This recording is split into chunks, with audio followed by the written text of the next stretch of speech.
Il est quand même très étonnant et assez choquant que la France ne consacre que 2% de son aide publique au développement à la question de la malnutrition.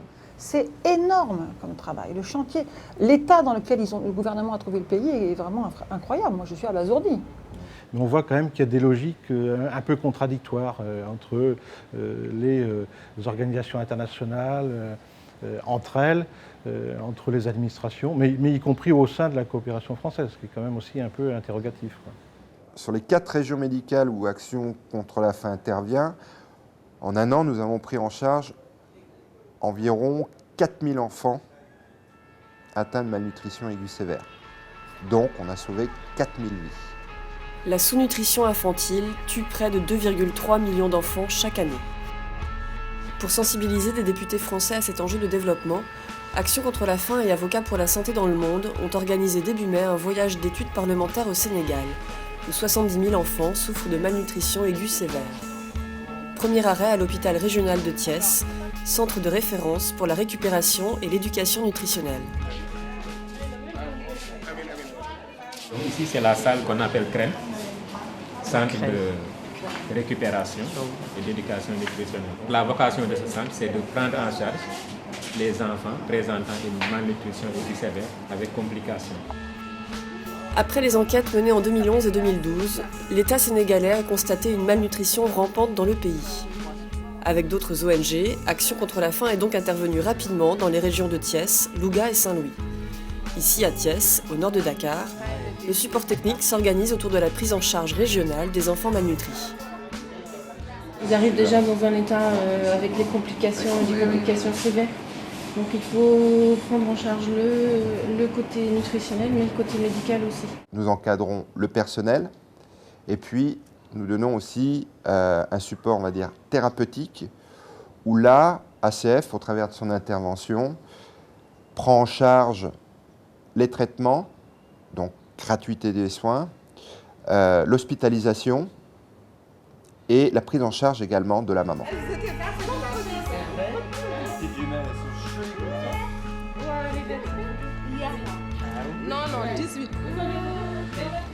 Donc ça, c'est le petit Toumi et sa petite sœur qui sont arrivés. Des petites jumelles, on est un malnutri avancé. Et voilà. Je vais la garder, moi, après. C'est pour ça qu'on se bat. Je vais la garder. Voilà, ça fait plaisir qu'on les voit revenir en pleine santé comme ça.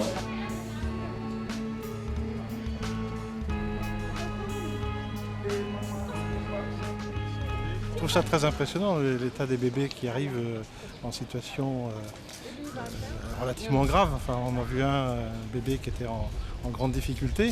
Et puis ensuite, effectivement, le contraste avec ces jumelles qui réapparaissent après quelques semaines de traitement. Mais bien évidemment, un suivi aussi. Je crois que ce qu'on nous explique, c'est l'importance du soin intensif qui dure quelques jours ou quelques semaines, mais aussi du suivi qui permet de rétablir la nutrition dans de bonnes conditions. Si le programme n'avait pas été en place, ces enfants n'auraient pas été soignés et ils seraient morts.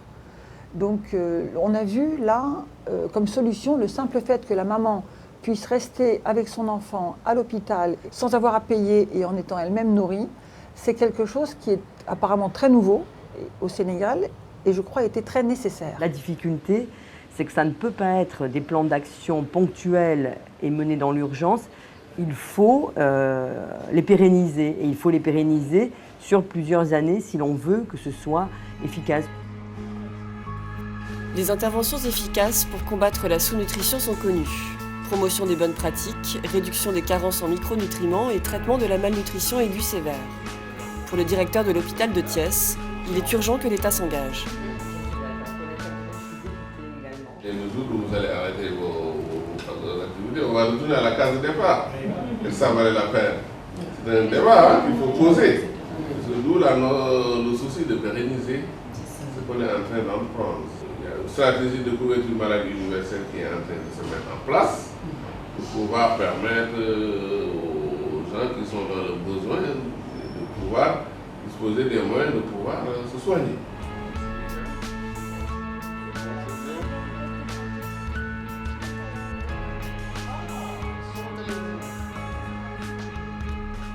Ça, c'est Bineta Diop, qu'on va aller visiter cet après-midi en famille. Une petite qu'on a récupérée au niveau du crène de Thiès. En janvier 2013, Binta Diop est arrivée fortement affaiblie à la case de santé de Tilmara, à 10 km de son village. L'infirmier, formé par ACF à la prise en charge de la malnutrition aiguë sévère, a pu adresser à temps l'enfant à l'hôpital régional. Soignée pendant plusieurs semaines à Thiès, Binta a pu regagner son village en pleine santé.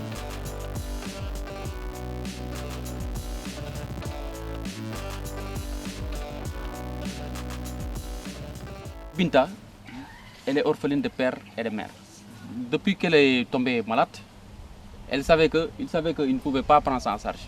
Il y a un projet qui nous tombait du ciel, c'est l'action contre la faim. Et ça a tombé au bon moment.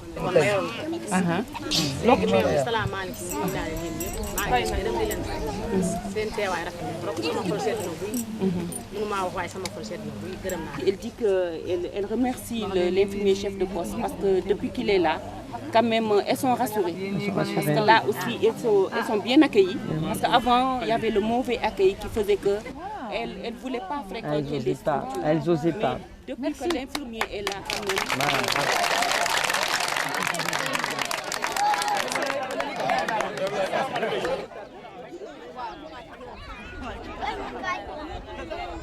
Nous avons une pyramide sanitaire qui prend en charge les enfants malnutris, mais également fait passer des messages pour éduquer les populations.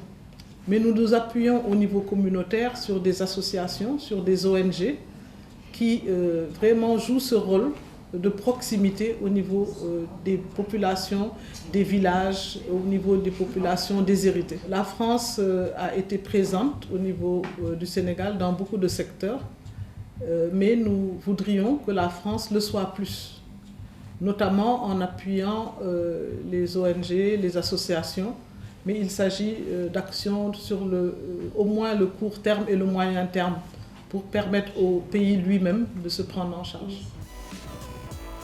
Dernière étape du voyage parlementaire au poste de santé de Tilmara, la structure qui a accueilli Binta. La question de la pérennité des programmes est dans tous les esprits. Malgré un consensus grandissant sur le besoin de répondre efficacement à ce défi de santé publique, les financements se tarissent. Ça va s'épuiser. Oui, voilà, c'est ça. C'est toujours la question. Parce que les postes de fonctionnaires, ils vont rester. Voilà. Les moyens techniques, il faut qu'ils puissent être renouvelés. Quoi. Voilà, c'est ça. Il faut qu'il y ait une continuité. Donc nous, on va se battre, comme nos infirmiers sont formés, comme on a le matériel pour dépister la malnutrition, on va tout faire pour qu'il y ait une continuité des soins, qu'on fasse précocement les dépistages et qu'on puisse prendre en charge les enfants. Vraiment, on veut bien travailler, depuis des années, on se bat pour lutter contre la malnutrition, mais c'est les ressources qui font défaut. Et là, vraiment, nous sollicitons vivement l'appui de la coopération française. Et je crois que vous avez entendu le cri de cœur de la population. Donc, il y a, c'est la pauvreté qui sévit dans nos régions. Et là, vraiment, si on a de l'appui, vraiment, ça nous permettra vraiment d'aller en avant. Parce que la volonté est là, l'engagement des acteurs, mais c'est les ressources qui font défaut. Aider ponctuellement pendant quelques semaines ou quelques mois une zone en grande difficulté, c'est très bien, mais repartir et laisser ainsi les populations, c'est presque encore plus dramatique parce qu'en fait, ça n'aura servi à rien et c'est donc de l'argent public qui est dépensé finalement sans effet sur le long terme. Le plus gros défi aujourd'hui, c'est d'avoir les moyens pour mettre en place, que ce soit avec ACF ou les gouvernements, des stratégies pérennes de prise en charge de la malnutrition. Mais pour cela, il faut qu'il y ait une mobilisation plus importante de fonds, car cette problématique est une problématique qui est coûteuse et qui nécessite des investissements importants pour avoir des effets à long terme.